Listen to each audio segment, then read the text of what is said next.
When a woman treats you like an option, she texts you when she's bored, not because she misses you.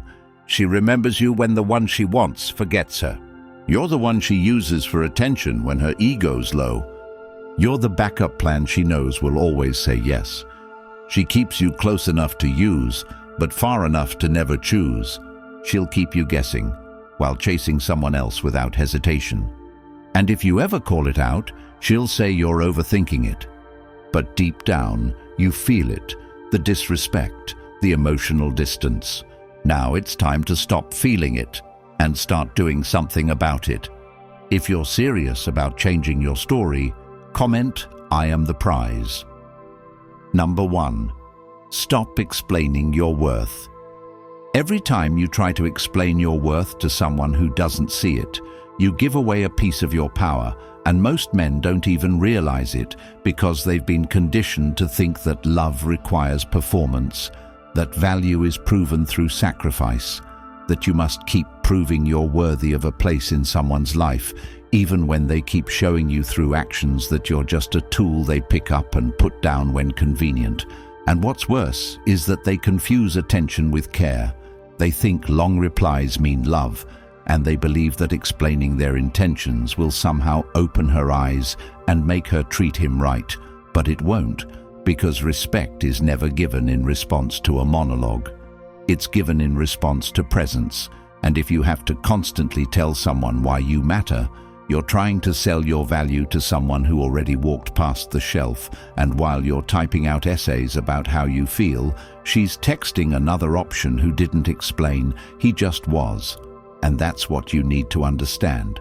You are not a speech, you are not a pitch, you are not something that needs to be packaged and presented for approval. And the minute you stop trying to be understood and start focusing on becoming undeniable, you will feel a shift so strong it becomes a lifestyle, not a moment.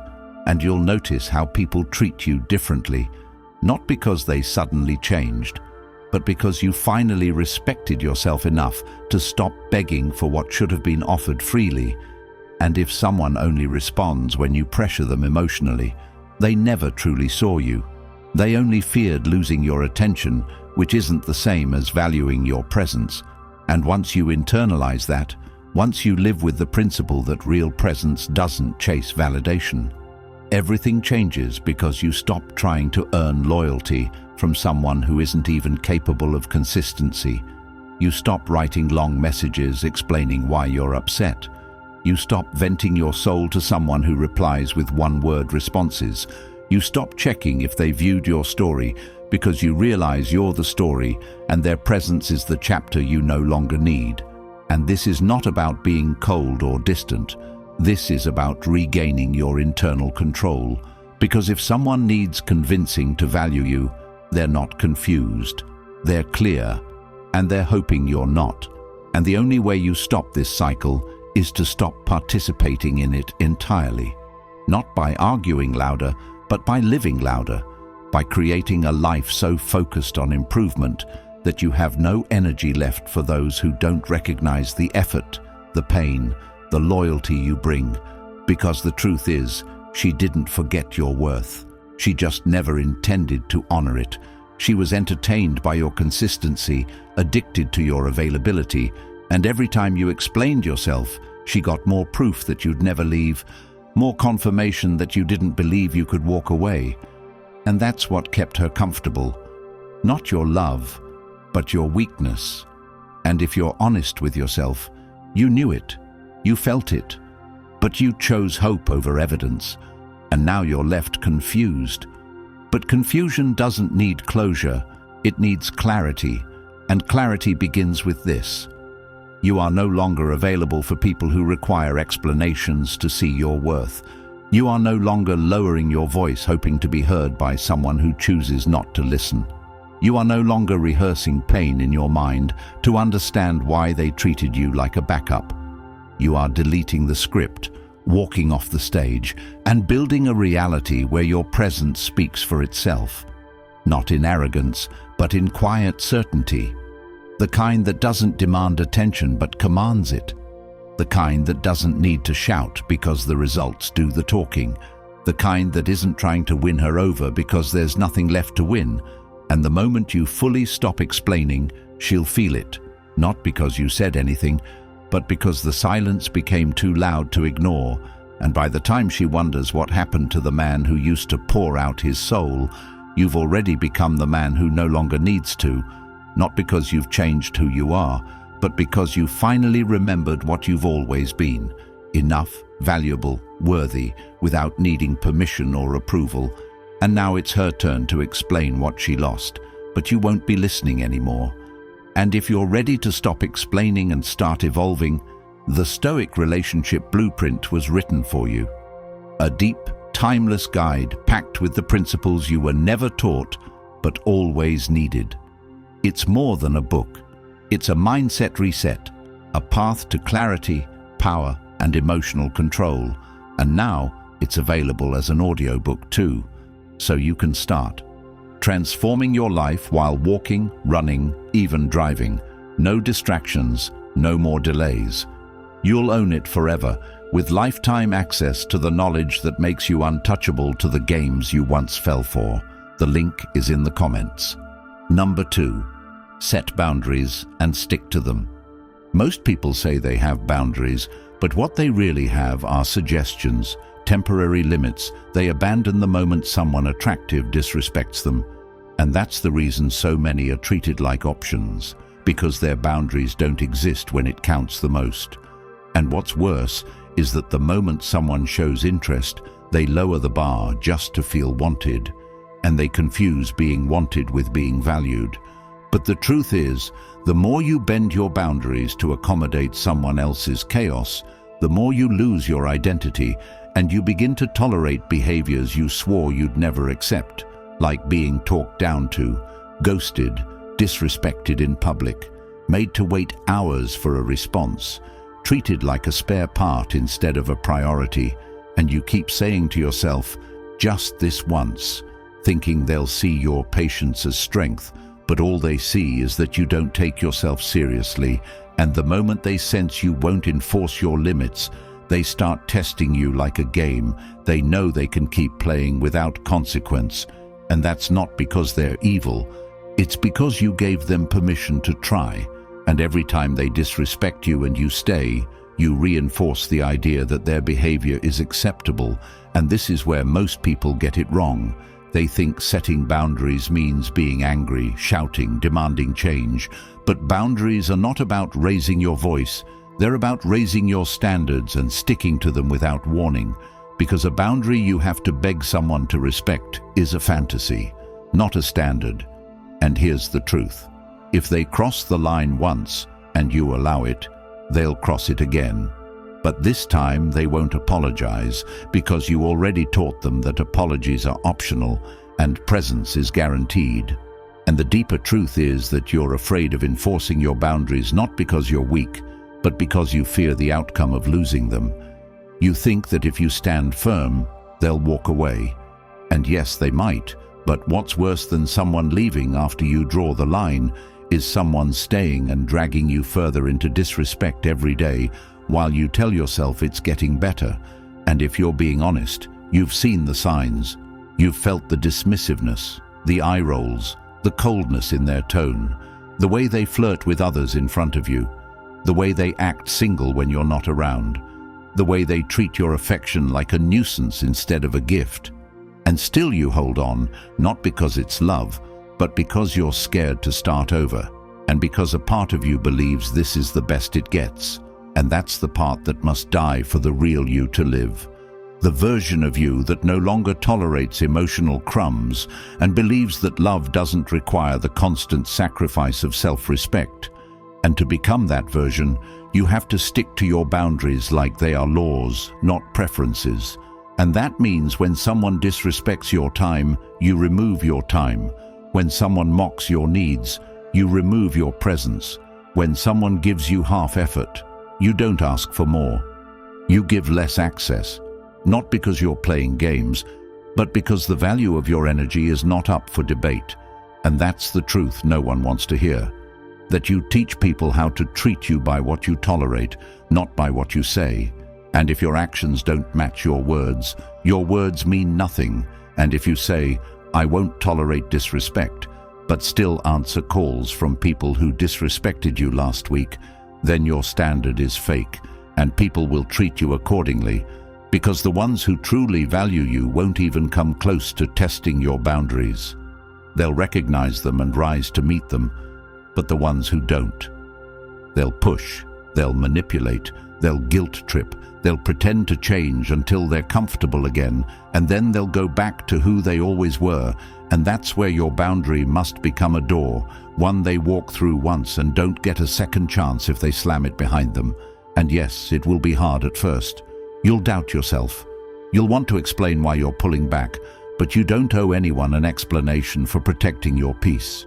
You don't need to justify your standards to someone who keeps proving they don't meet them. And the moment you stop negotiating with people who test your limits, you'll feel something strange. Peace. Not because life is perfect, but because the wrong people no longer have access to interrupt it, and that peace. It becomes addictive. It becomes your new baseline, and you'll start to see every message, every invitation, every request, not as a compliment, but as an access request. And unless their behavior aligns with your boundaries, the answer is no. Without guilt, without second guessing, without thinking, maybe you're being too harsh because you're not. You're just finally being honest about what you deserve. And if that honesty costs you people, they were never assets in the first place. And every time you enforce a boundary and lose someone, you don't lose, you gain clarity. And in that clarity, you'll build a life where you no longer fear being alone, because you know being surrounded by people who make you feel invisible is far worse than solitude. And that's the switch, the shift, the reset. When you finally understand that boundaries are not about keeping others out, they're about keeping yourself intact. And the moment you honor them without hesitation, you stop being an option and start becoming a standard. Number 3, focus on your goals. Every second you spend thinking about someone who's treating you like a backup is a second you steal from the life you could have built. And what most people don't realize is that distraction is the most dangerous poison, not because it kills you instantly, but because it slowly erodes the drive inside you. It turns your mind into a screen where her name keeps playing on loop, and you start checking your phone instead of checking your progress. And what makes it worse is you don't even notice it happening. You think it's just a phase, a rough week, a temporary heartbreak. But it's not temporary if it becomes your default. And when your focus shifts from your mission to her attention, you've already lost, not because she took your power, but because you gave it away voluntarily. And this is where the truth hits hardest. She doesn't care if you're distracted. She doesn't care if your dreams fall apart while you wait for her to reply, because to her, your silence means nothing if she's still entertained elsewhere. And the only way you rise from this trap is by cutting off everything that keeps you in the loop of waiting, wondering, hoping, and instead build a system around your time, energy, and mind that leaves no space for emotional parasites. And yes, that means being ruthless with your priorities, because if your goals don't become your obsession, your pain will, and you know this already. You've felt it. The way your productivity crashes when she ignores you, the way your sleep breaks when you imagine her with someone else, the way you say you're fine but can't even focus for 10 minutes without drifting back into old conversations in your mind. And if that's where you are, the solution isn't more motivation, it's structure, discipline, design, and focus.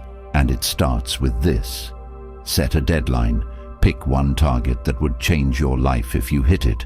Whether it's money, health, skills, or freedom, and go all in, not halfway, not when you feel like it, not when she's acting right, but now, even in the pain, even in the heartbreak. Because the truth is, your goals don't care if you're hurting, they only respond to action, and the longer you let distraction hold you back, the harder it becomes to remember who you used to be before she became your center, and that version of you. He didn't wake up checking messages. He didn't delay work because of emotion. He was focused, locked in, silent, building. And it's time you return to him, not by forcing it, but by designing your life so powerfully that you don't have time to sink into overthinking. And that means waking up early, training hard, eliminating digital noise, feeding your mind with direction, and being so locked into your journey that even when she tries to crawl back into your mind, you don't even notice because your reality has outgrown your past. And this isn't about being heartless. It's about being aligned with your future. And once you experience that alignment, once your days are filled with progress and momentum, you'll start seeing everything differently. The games, the tests, the manipulation. And they won't affect you, not because you're numb, but because you've elevated. And elevation changes perspective. So stop asking if she sees your worth, and start becoming the person whose success makes that question irrelevant. And yes, there will be moments where you'll feel like reaching out, like checking her page, like replying to that message. But in those moments, remind yourself what's at stake. Not just pride, but potential. Because every time you chase temporary comfort, you sacrifice long-term power. And one of the most painful truths is this: the people who distracted you during your struggle will never clap when you succeed. So don't wait for their support. Earn your own respect by showing up every day, whether they notice or not. And the more you show up, the less you care who doesn't. Because confidence isn't built by being liked. It's built by being consistent. And if your identity is still tied to whether or not she texts back, you're giving someone else the pen to write your story. And it's time to take it back. Not just to feel better, but to build better.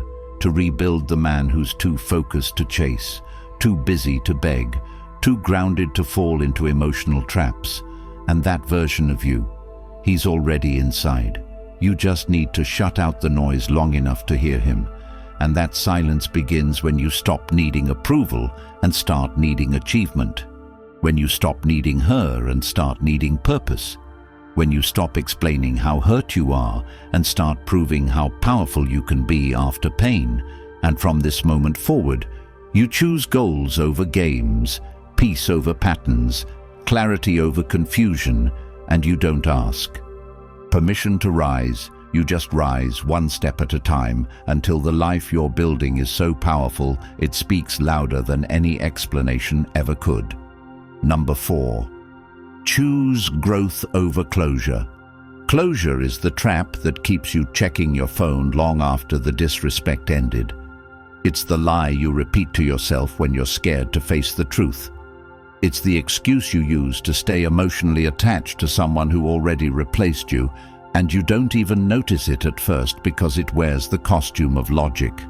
You tell yourself you just need to understand, just need to hear her say sorry, just need that one final conversation to make peace. But what you're really doing is giving your power away to someone who already showed you who they are. And here's the hard truth. People don't forget how to treat you. They treat you the way they want to. And when someone consistently treats you like an afterthought, like a placeholder, like a temporary fix for their boredom, you don't need more words. You need distance.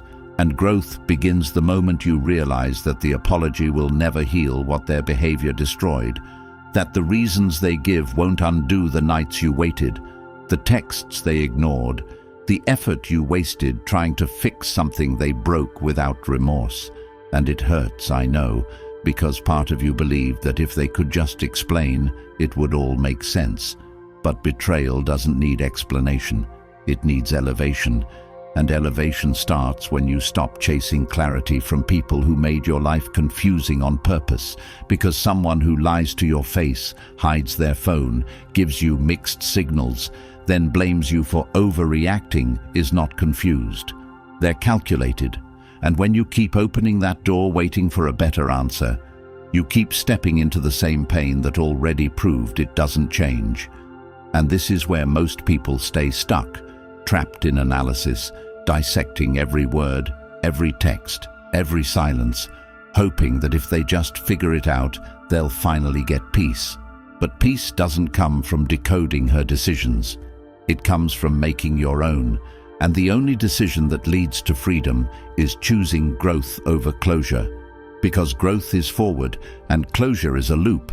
And every time you wait for closure, what you're really doing is hoping she'll validate the pain she caused. But people who cause pain without care do not offer healing. They offer more delay, and you don't need that. What you need is to break the pattern by becoming unavailable to the person who made you question your value in the first place. And that starts by stopping the chase, not just physically, but mentally, emotionally, spiritually. Stop replaying the memories. Stop fantasizing about her realizing your worth. Stop imagining scenarios where she changes and begs to come back. Because that's not healing. That's hope dressed in fantasy, and it's killing your progress.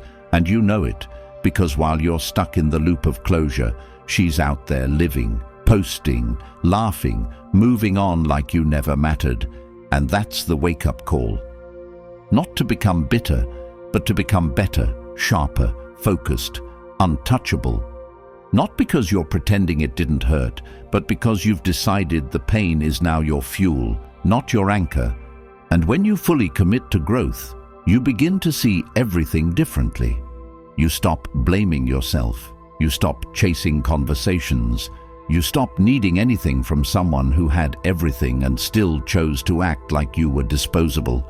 And you start rebuilding yourself piece by piece, habit by habit, day by day, without shortcuts, without waiting for her to notice.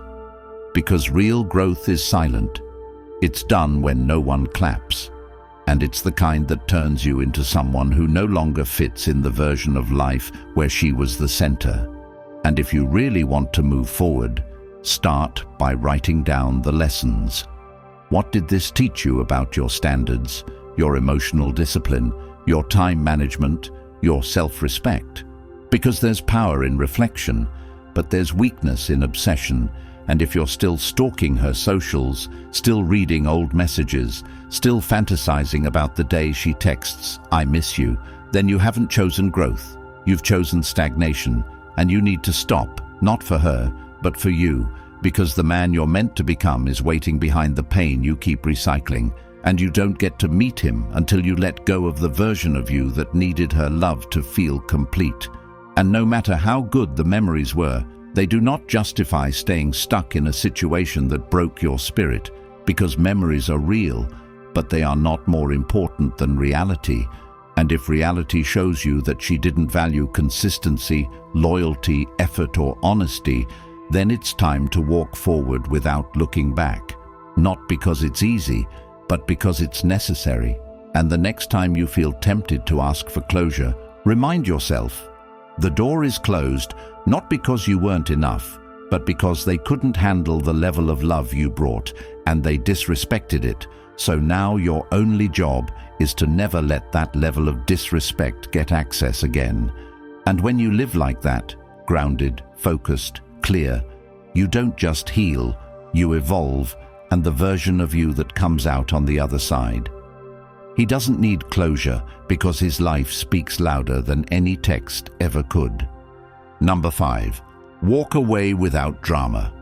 There is nothing more powerful than walking away without explaining yourself, without seeking approval, without making a scene, just leaving silently with all your dignity intact and your focus redirected toward the life you should have been building from the beginning.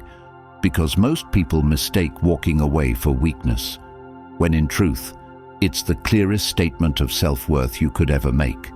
And the reason it's so hard is because ego wants to win the argument.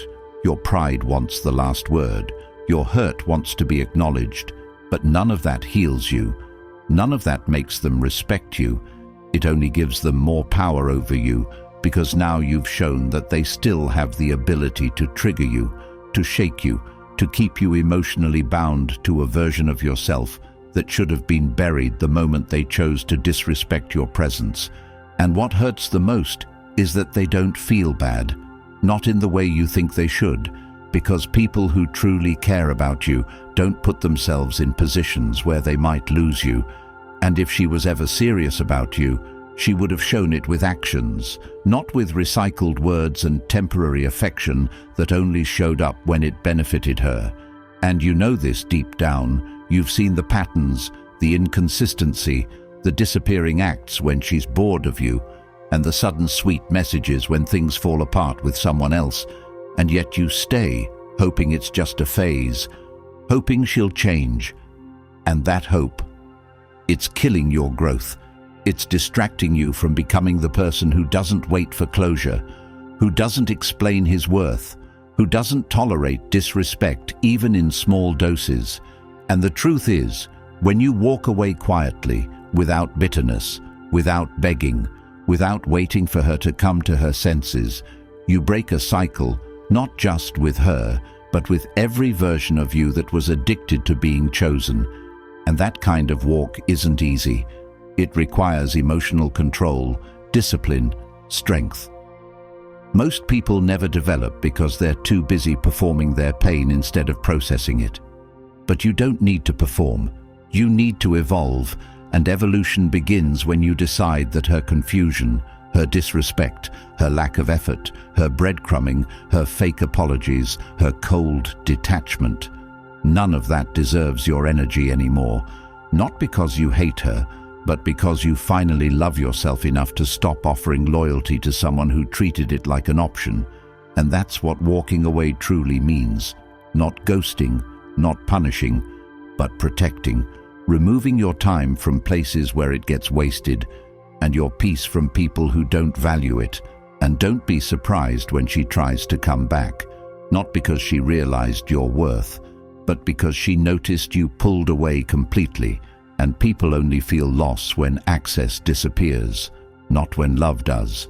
And by then, you've already moved different, talked different, walked different, built different, because the version of you that once tolerated being treated like a backup no longer exists.